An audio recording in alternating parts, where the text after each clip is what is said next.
이 본문은 우리가 많이 읽고 또 잘 아는 그런 내용이기도 합니다만은, 이 본문과 관련해서 어느 크리스찬 여성 작가라는 분이 한 분이 이제 쓴 그 글을 소개하면서 잠깐 메시지를 증거하도록 하겠습니다. 어느 크리스찬 여성 작가가 한 분이 계셨는데, 이분은 이제 체험이 많은 분이었어요. 자기가 특별히 이제 병이 좀 많이 있었다고 그래요. 그래서 이제 아주 큰 병으로는 암도 있었고 또 우울증도 이렇게 겹쳐서 이렇게 있었는데, 신유 기도를 통해서 그것을 이제 회복하는 그런 체험까지 한 기도의 체험이 있는 그런 작가였습니다. 그래서 이제 하나님의 은혜에 대한 글도 이제 많이 쓰고 이렇게 했다고 하죠. 그런데 이제 이 사람에게는 친구가 있었는데, 불신자 친구가 하나 있었다고 합니다. 그래서 이제 그를 이제 신앙으로다가 이끌어 드리기 위하여 만날 때마다 내가 너를 위해서 기도하고 있다 이렇게 이야기를 하고, 하나님께서 네 기도도 듣고 싶어 하신다 하면서 자기가 이제 뭐 병을 이렇게 낫게 된 그런 이야기를 간증도 하고 이제 이렇게 했었죠. 그래서인지 이제 이 친구가 무슨 일을 하기 전에 꼭 전화가 오는 겁니다. 나는 무슨 일을 하려고 하는데 네가 기도를 좀 해줘, 이제 이렇게 얘기를 하는 거예요. 그래서 이제 그렇게 기도를 해달라고 하니까 이 작가는 굉장히 기분이 좋지 않겠습니까? 그래서 열심히 이제 기도를 했어요. 그러면 이 친구가 일이 끝나고 와서는 전화를 해서 네가 기도를 해줘서 일이 참 잘 풀렸다라고 그렇게 이야기를 하는 거예요. 그러니까 이제 이 작가가, 그래, 하나님은 또 내가 이렇게 기도하는 것도 들어주시지만 네가 기도하는 건 더 잘 들어주시니까 네가 좀 기도했으면 좋겠어 하면서 그렇게 이제 시간이 흐른 겁니다. 무슨 일만 생기면 전화 와가지고 기도해 달라고 그러고, 전화 와가지고 기도해 달라고 그러고, 이렇게 이제 했다는 것이죠. 그런데 이제 어느 날인가 굉장히 중요한 일이 있다고 하면서 또 기도해 달라고 그렇게 전화가 오더랍니다. 그래서 알겠어, 내가 기도하고 있을 테니까 잘 보고 와라 그랬는데, 갑자기 이제 연락이 온 겁니다. 무슨 연락이 왔나 하면, 이 친구가 이제 그 일을 보기 위해서 차를 타고 가다가 대형 교통사고가 난 겁니다. 대형 교통사고가 나서 차가 완전히 완파돼서 폐차를 하고, 친구는 이제 병원에 이렇게 입원을 했다는 그런 소리를 들은 것이죠. 깜짝 놀래가지고 이 작가가 기도를 하면서, 하나님, 이게 도대체 어떻게 된 일입니까? 이렇게 되면 이제 얘가 믿음을 떠날 것이 아니겠습니까?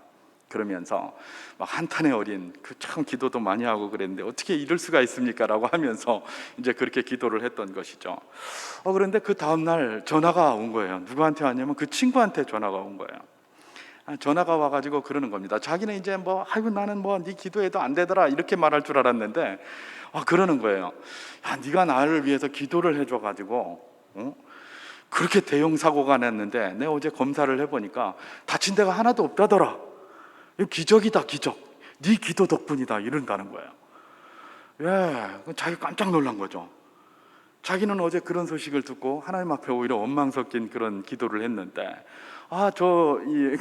그야말로 믿음을 떠날 줄 알았던 그 친구가 전화가 와서 네 기도 덕분에 이런 대형 사고 중에도 내가 이렇게 많이 다치지 않고 이렇게 몸은 건강하게 있을 수 있었다, 너무 고맙다, 이러더라는 거예요. 그러면서 또 다른 기도를 해달라고 또 기도 제목을 또 이렇게 이야기를 하더랍니다.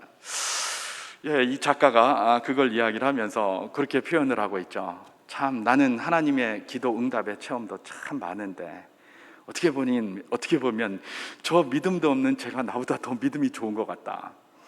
예수를 알지 못하는 제가 나보다도 더 믿음이 좋은 것 같다. 왜냐하면 나는 그런 사고가 있을 때에 분명히 실족할 것이다라고 생각을 하고 하나님에 대해서 반감을 가질 것이라고 생각했는데, 오히려 저 사람은 저렇게, 내 친구는, 하나님도 모르는 내 친구는 저렇게 내가 기도해서 그렇게 됐다고 생각하는데 나는 왜 이럴까?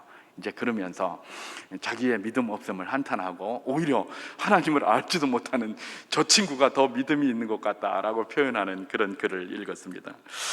예, 사실 이런 글들 그 작가만의 경험은 아니겠죠. 저도 개인적으로 그런 경험이 많이 있고요.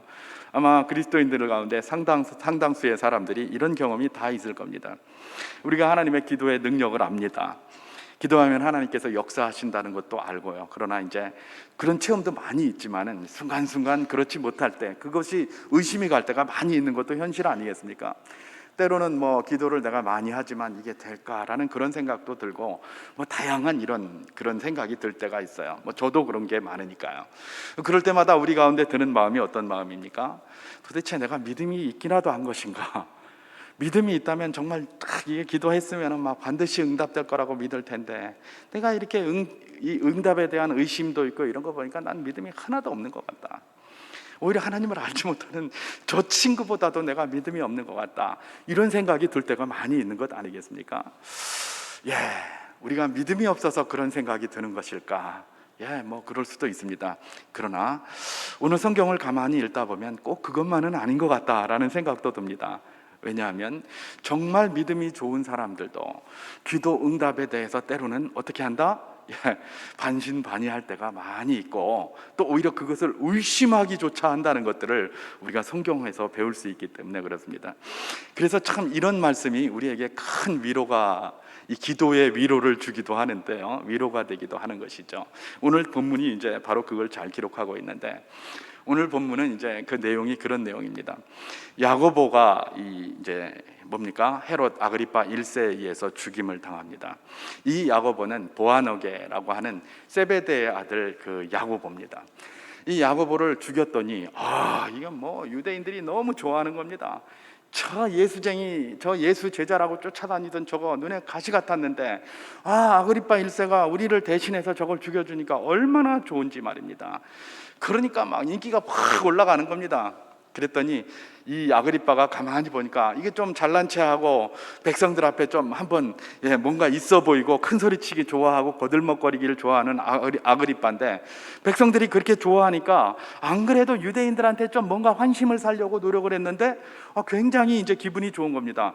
특별히 유대인들은 이 아그리빠 1세를 굉장히 좋아했어요. 왜냐하면 이 아그리빠의 엄마가 마리암네라는 여인이 있었는데, 이 마리암네라는 이 여인이 유대인의 계보를 가지고 있었어요.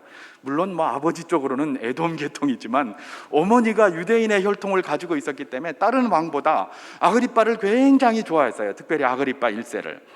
그래가지고 안 그래도 좋아하는 데다가 눈에 가시와 같은 야고보도 처형시켜줬지. 그러니까 막 인기가 치솟는 겁니다.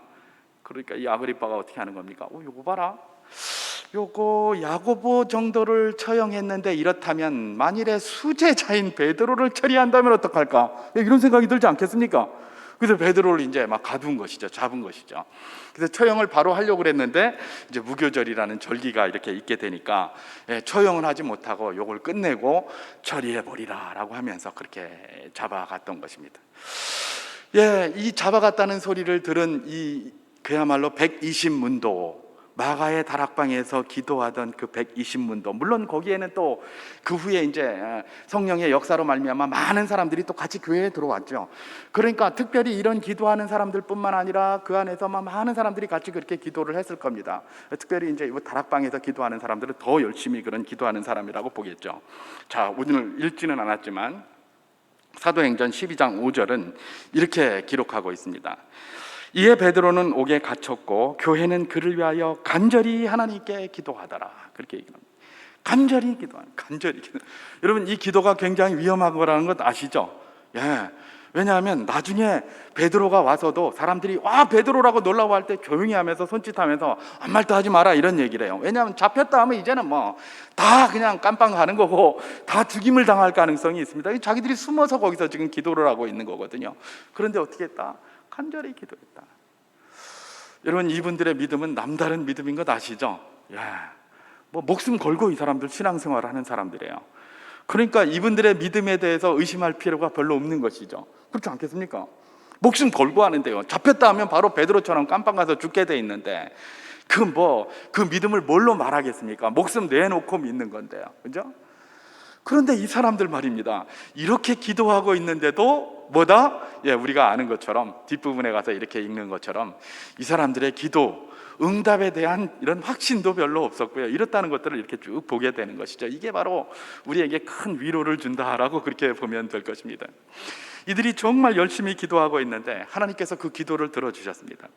그래가지고 그 베드로를 갖다가 천사를 보내서 깜빵에서 이렇게 끌고 나오시는 것이 오늘 우리가 본문에 읽는 것 아니겠습니까? 베드로를 끌고 나오기 이전에 하나님께서 이 사람들이 막 그렇게 기도를 하고 간절히 기도하고 있을 때 하나님께서 베드로에게 뭘 주셨습니까? 마음의 평안을 주시는 거예요. 그리고 가만히 보니까 베드로는 밖에서 그 다른 제자들이 그렇게 기도하고 있는데 주는 안에서 그냥 감옥에서 자고 있어요. 가만히 보십시오. 여기 보면 6절에 이렇게 돼 있죠. 헤롯이 잡아내려고 하는 그 전날 밤에 베드로가 두 군인 틈 사이에 쇠사슬에 매여 누워 자는데 다른 교인들은 밖에서 열심히 기도하고 있는데 베드로는 막 자고 있는 거예요. 여러분, 기도의 은혜가 뭡니까? 마음의 평안을 줍니다. 기본적으로 중보를 받는 사람들, 중보를 하는 사람들, 또 내가 내 스스로의 간구를 하던 기도를 하게 되면 하나님께서 뭐를 줍니까? 평안을 줘요. 평안을. 여러분, 우리가 왜 기도해야 합니까? 특별히 마음이 불안할수록 왜 기도해야 됩니까? 기도하십시오. 그러면 하나님께서 평안을 주시는 줄 믿습니다. 걱정거리가 가득합니다. 가득해서 해결되는 것 하나도 없습니다. 그러나 기도를 했습니까? 하나님께서 평안을 주시는 줄 믿으시기 바랍니다. 베드로는 밖에서 그렇게 중보하고 있을 때에 평안하게 그 안에서 잠을 자서 그야말로 천사가 이끌어내는 것도 이게 비몽사몽간에 이게 생시인지 꿈인지도 알지 못하고 그렇게 지낼 정도였어요. 그 안에 있으면 얼마나 두들겨 맞고 얼마나 불안하겠습니까? 내일 처형당하 죽을지도 모르는데요. 그런데 평안히 잠자고 앉았어요. 이게 뭐라고요? 기도가 주는 위로고요. 기도가 주는 위로라는 것들. 이렇게 해서 베드로가 이제 풀려나죠. 풀려나가지고 어디로 오게 됩니까? 기도 열심히 하고 있는 그 사람들이 모인 대로 이렇게 쓱 왔습니다. 쓱 와가지고 밖에 와서 딱딱딱 두드리니까 로데라는 여자아이가 하나 있다고 그러죠. 여기 13절에서 이렇게 보면 대문을 두드리니까 로데라는 여자아이가 이렇게 나와서 딱 보는 것이죠. 혹시 뭐 누가 와서 두드리나, 우리가 몰래 기도하고 있는데 걸리면 안 되는데 라고 하면서 딱 보니까 베드로가 서 있는 거예요. 그랬더니 문 열어줄 생각도 하지 않고 깜짝 놀라서 빨리 들어간 것이죠. 빨리 전해야 되겠다. 왜요? 그 사람들이 열심히 베드로가 풀려나기를 위하여 기도하고 있으니 이 기쁜 소식을 빨리 전해야 되지 않겠습니까? 그래서 그 기도하는 사람들에게서 가가지고 베드로가 왔습니다 라고 대답을 합니다. 그랬더니 우리가 잘 아는 대로 그 안에서 기도하는 사람들이 뭐라고 얘기를 합니까? 그래? 그러면서 벌떡 뛰어나와가지고 어딨노? 하면서 문 열어줘야 되는데 뭐라고 얘기를 했다고요? 니 미쳤나? 니 미쳤나? 지금 열심히 베드로 풀어달라고 열심히 기도하면서 간절히 기도하고 있으면서 하는 말이 뭐예요? 15절에 베드로가 나왔다 하니까 베드로가 문 밖에 서 있다 그러니까 할렐루야, 하나님 감사합니다 이러고 탁 나가야 되는데 뭐랍니까? 그들이 말하되 네가 미쳤다 하나, 그렇게 얘기를 합니다. 내가 미쳤다. 니 미쳤나? 니 어디서 뭐 잘못 먹었나? 니 헛것 본 거 아이가? 이러면서 이제 그렇게 이야기를 하는 거죠. 그러니까 이 아이가 아니라고 하는 겁니다. 맞습니다. 저 밖에 있는 게 베드로입니다. 그래서 막 이야기를 그랬더니 가서 확인해 볼 생각도 안 하고 뭐라고 얘기하냐면 그러면 그게 니 안 미쳤으면 그게 천사다. 그 베드로가 아니라 베드로의 천사다. 이러고 앉았는 겁니다. 여러분, 이 사람들이 믿음 없는 사람들 아닙니다. 목숨 걸고 신앙생활을 하는 사람들입니다. 이 사람들 지금 잠시 기도 안 해도 괜찮습니다. 숨어 있으면 되잖아요. 그런데 지금 잡혀갈 거 뻔히 알면서도 거기 숨어가지고 말입니다. 쉬쉬하면서 거기서 그렇게 기도하고 있는 사람들이에요. 믿음 없는 사람들입니까? 아닙니다. 그런데 기도의 응답이 됐다고 이야기를 하는데 니 미쳤나? 이런 소리를 하지 않나? 안 미쳤다 그랬더니 그럼 니 헛것 본 거다, 천사 본 거다, 이러고 앉았는 거예요. 여러분, 우리가 하나님 앞에 기도하면서 때로는 의심이 가고 때로는 우리의 그 믿음이 연약함이 노출될 때가 있습니다. 믿음이 연약해서 그렇죠. 그러나 믿음이 굳건하다고 해서 꼭 그렇지 않은 것은 아니다라는 사실에 굉장한 위로가 됩니다. 저부터도 그렇습니다.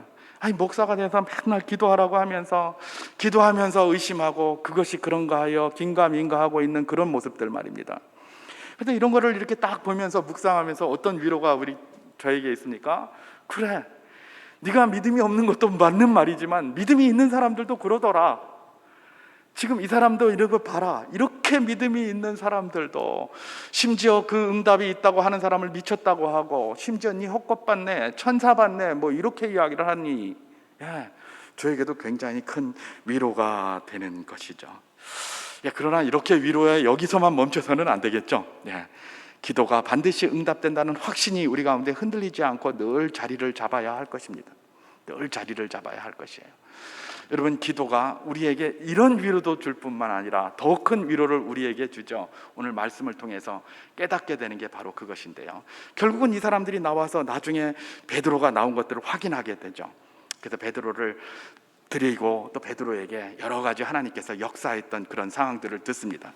그랬더니 베드로가 야고보와 제자들에게 이 말을, 형제들에게 이 말을 전하라 했습니다. 이 야고보는 앞에서 죽은 세베대의 아들 야고보가 아니라 예루살렘 교회의 수장인 예수님의 동생 야고보를 이야기를 합니다. 그 야고보에게 이야기를 하고 그 다음에 다른 형제들에게 자기 소식을 전해라 하고 이제 이렇게 나갔다라고 기록이 되어 있는 것이죠. 이 말씀을 통해서 우리가 받아야 할 위로, 믿음이 있는 사람들도 그런 응답에 대한 그런 의심이 있었다라는 그런 위로뿐만 아니라 진정한 위로가 우리에게 있는 것이죠. 어떤 위로입니까? 기도는 무엇이든지, 심지어 그 중심이 어리석은 기도라고 할지라도 하나님께서 다 듣고 계신다는 바로 그것입니다. 때로는 우리가 뭘 기도할 줄 알지 못합니다. 로마서에서는 우리가 마땅히 빌 바를 알지 못하나 성령께서 탄식하심으로 우리를 위하여 기도하신다, 그렇게 말씀하십니다. 때로는 우리가 기도하려고 앉았는데 뭘부터 기도를 해야 될지 모를 때도 많습니다. 기도의 자리에 가서 앉았는데 기도 제목을 읽고 있습니다마는 또 그것뿐만 아니라 앉아서 다른 기도를 하려면 뭘 기도해야 될지도 알지도 못해요. 마땅히 빌 바도 알지 못하고 또 기도를 하면서도 이게 될까라는 그런 의심도 되고, 때로는 이런 기도하면 되나라는 그런 의심이 될 때도 있고 말입니다. 여러 가지 그런 복잡한 생각들이 우리의 마음과 생각을 그렇게 막 흔들 때가 굉장히 많은 것이죠. 때로는 여러 가지 의심 섞인 이야기들도 있습니다. 하나님께서 모든 것들을 아신다고 하고, 그 다음에 심지어 너희는 먼저 그의 나라와 그의 의를 구하라, 다른 것들은 조금 이런 식으로까지 이야기를 하고 그러는데, 우리의 모든 것들을 다 아시는 하나님 앞에 기도를 하겠노, 그냥 알아서 다 하시겠지, 이런 이상한 소리도 들려가지고 말입니다. 이렇게 생각할 때도 굉장히 많은 것이죠. 그러나 여러분, 우리가 무슨 기도를 해야 될지 이런 것들은 우리가 고민할 일이 아닙니다. 우리는 뭡니까? 하나님이 기도하라 하셨으니 기도하는 겁니다. 그냥 먼저 하나님의 나라와 의를 구하는 것, 그렇게 하면 제일 좋죠. 때로는 그렇지 못하더라도 기도하는 겁니다. 여러분, 우리는 이게 큰 기도고 이게 작은 기도고 이게 좋은 기도고 이게 나쁜 기도고 우리는 그렇게 생각합니다. 근데 그걸 누구가 평가를 할 수 있단 말입니까? 하나님 앞에 큰 기도 따로 있고 작은 기도 따로 있는 것 아니죠. 물론 주님께서 하나님의 나라와 의를 먼저 구하라고 했으니 그것 먼저 구하는 게 위대한 기도가 될 수도 있겠죠. 그러나 하나님 앞에 기도하는 것은 크고 작은 게 없습니다. 내 손톱 밑에 있는 가시를 빼달라고 하는 기도도 그게 작은 기도가 아닙니다. 우리는 흔히 다른 사람을 위해서 기도하고 대의를 위해서 기도하고 할 때만 큰 기도로 생각하고, 내 개인의 뭐를 위해서 기도할 때는 이건 너무 작은 기도로 생각합니다. 하나님 앞에 큰 기도가 어디 있고 작은 기도가 어디 있습니까? 큰 기도가 어디 있고 작은 기도가 어디 있냔 말입니다.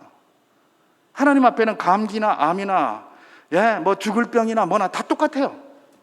하나님 앞에 큰 게 어디 있고 작은 게 어디 있습니까? 우리가 기도를 합니까?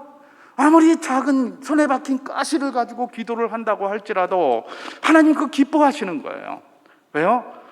기도는 하나님을 하나님 되게 하는 것이기 때문에 그래요. 하나님은 하나님이 되게 한다. 그러니까 뭐예요? 이런 어리석은 기도, 의심이 가득한 기도라도 기도하라는 거예요. 기도하라는 거예요. 그게 하나님이 기뻐하시는 거예요. 여러분, 기도에 큰 기도 따로 있고 작은 기도 따로 있는 것 아닙니다. 그래서 어떤 분은 그렇게 얘기를 합니다. 내가 기도 잘 못하면 기도 못하니까 그러고 가만히 있지 말고, 기도 잘 못하면 그렇게 기도하라는 겁니다. 하나님, 나 기도 잘 못합니다. 그리고 가만히 앉아 있으라는 거예요. 그것도 기도라는 거예요. 그렇게 말하는 사람들도 있어요. 맞는 말입니다. 하나님 앞에 크고 작은 기도 없습니다. 우리는 그저 기도할 따름입니다. 하나님은 뭡니까? 그 기도를 들으시고 합당하게 응답해 주시는 분이 하나님이신 줄 믿으시기 바랍니다. 우리가 이게 더 좋은 기도고 이게 나쁜 기도고 그건 사람 생각입니다. 단지 우리 주님께서 먼저 그의 나라와 의를 기도하라고 하였으니 그렇게 기도하는 겁니다. 그러나 내 몸 아프고 내 손가락에 가시 하나 있고 내 아무것도 아닌 것 같은 그런 사소한 기도, 그것도 해야 되는 것이죠. 제가 일전에 한번 말씀을 드렸죠. 앤드류 머레이라는 제가 연구했던 그 사람이 10살 때 보딩 스쿨에 있으면서 자기 형 12살짜리 존에게 나 라틴어가 너무 어려워가지고 이 라틴어 시험 이거 괴롭다. 그러니까 자기 형 12살짜리가 10살짜리한테 그러는 겁니다. 하나님 앞에 기도해라. 기도하면 하나님께서 지혜를 주시지 않겠느냐. 그랬더니 그 10살짜리 동생이 뭐라고 얘기한다고요? 하나님 바쁘신데 그 라틴어 점수 그런 거 별것도 아닌 거 가지고 그걸 어떻게 기도를 하냐. 형한테 그래요. 그랬더니 그 형 12살짜리가 뭐라고 그러더라고요? 편지에 쓴 겁니다. 그게 편지에 나온 거예요. 자기들끼리 쓴 편지에. 네가 그런 사소한 걸 가지고 하나님 앞에 기도하지 않으면 넌 하나님과 상관이 없는 사람이다. 네가 사소하다고 생각하는 그런 것들 가지고도 하나님 앞에 기도하지 않는다면 너는 하나님과 상관없는 사람이다. 네가 크다고 생각하는 것만 하나님의 영역이고 네가 사소한 거라고 생각하는 건 하나님의 영역이 아니냐, 이런 이야기죠. 바로 그런 것입니다. 여러분, 하나님이 우리 어리석은 기도도 들으시고 우리의 모든 신음소리를 들으시는 줄 믿으시기 바랍니다. 이게 기도의 위로입니다. 내가 기도를 잘 못합니까? 못한다고 안 하는 게 하나님 앞에 부도덕한 겁니다. 하나님 앞에 올바르지 못한 겁니다. 하나님 앞에 올바른 건 무엇입니까? 내 기도 못합니다, 나를 도와주세요 하고 기도하는 그걸 원하시는 거예요. 우리 주님께서는 에스겔서 36장 37절에서 그렇게 이야기를 하셨어요. 나중에 하나님께서 이 황폐화된 이스라엘을 회복시키리라 라고 그렇게 약속을 주세요. 회복시키겠다고 하는 거예요. 그러나 어떻게 하라고요? 그래도 이스라엘 족속이 이같이 자기에게 이루어주기를 기도하여야 할지니라. 하나님이 해주실 것이지만 이스라엘은 그걸 붙들고 기도해야 된다는 겁니다. 마찬가지입니다. 하나님이 우리 범사를 인도해 주실 것입니다. 우리의 필요를 아십니다. 우리의 모든 것들을 하나님께서 감당해 주실 것입니다. 그러나 우리가 해야 할 일은 무엇이라는 것입니까? 기도해야 된다는 겁니다. 왜 그래야 할까요? 그래야 그 이루어진 게 하나님이 이루어주신 것인 줄 깨달을 수 있기 때문에 그렇습니다. 사소한 것조차도 하나님이 이렇게 간섭하시고 우리를 인도하시는구나 라는 걸 깨닫기 때문에 그래요. 그렇지 않으면 이거 내가 다 잘한 것처럼 생각을 해요. 내가 이걸 다 이루었지, 이렇게 생각을 하는 것입니다. 하나님의 인간의 연약함을 너무나 잘 알고 계시기 때문에. 여러분, 기도의 위로가 무엇입니까? 기도의 위로는 우리가 아무리 사소한 것이라도 하나님 앞에 기도할 때에 하나님이 들으시고 응답하신다는 바로 그것입니다. 이 저녁에 우리가 여러 가지를 가지고 기도할 텐데, 여러분, 내가 기도를 잘 못한다고 하고 이 사소한 것들을 하나님 앞에 어떻게 내려놓을까? 아닙니다. 하나님은 우리가 의심 가득해서 드리는 기도도 받으시는 하나님이신 줄 믿으시기 바랍니다. 그것이 바로 이런 말씀이 우리에게 주는 도전이 될 것입니다. 한 가지 더 받아봐야 될 도전과 위로는 무엇입니까? 하나님의 응답은 우리의 생각보다 좀 더 크다는 거죠. 그죠? 우리가 생각하지 못하는 응답을 하나님이 주신다는 겁니다. 여러분, 이 사람들은 베드로가 풀려나기를 기도했어요.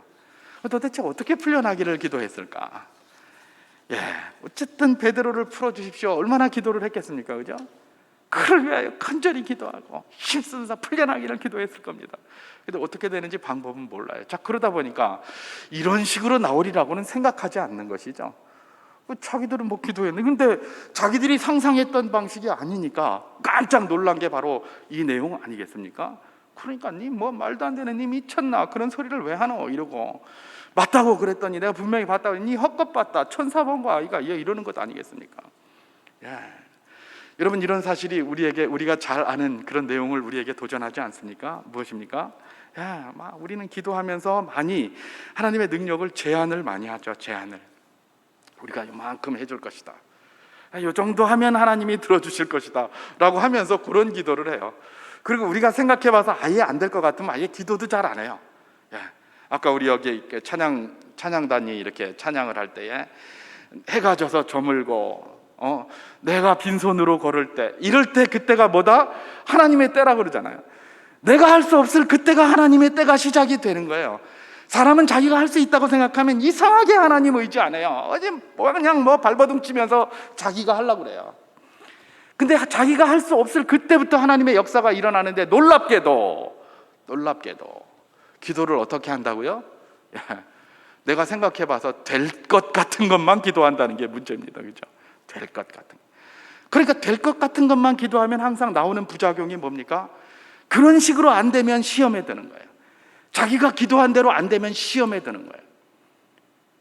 여러분, 하나님은 우리보다 크신 분이신 줄 믿으시기 바랍니다. 우리 생각보다 훨씬 크신 분이십니다. 우리가 상상하지 못하는 방식으로 우리를 인도해 가시는 분이시고 세상을 이끌어 가시는 분이신 줄 믿으시기 바랍니다. 그렇기 때문에 하나님은 우리보다 크시다라는 것을 기억하면서, 하나님은 우리 생각보다 더 크시니 내가 원하는 바대로 지금 당장 눈에 보이지 않는다고 할지라도 하나님은 마침내 우리에게 가장 좋은 곳으로 이끌어 주실 것이다라는 확신이 흔들리지 말아야 되는 것입니다. 이게 바로 우리가 이런 기도를 통해서 받아야 될 위로이고, 이들의 기도를 통해서 우리가 받아야 될 도전인 것입니다. 이 사람들은 믿음이 좋은 분들이었습니다. 그런데 머릿속에는 뭐예요?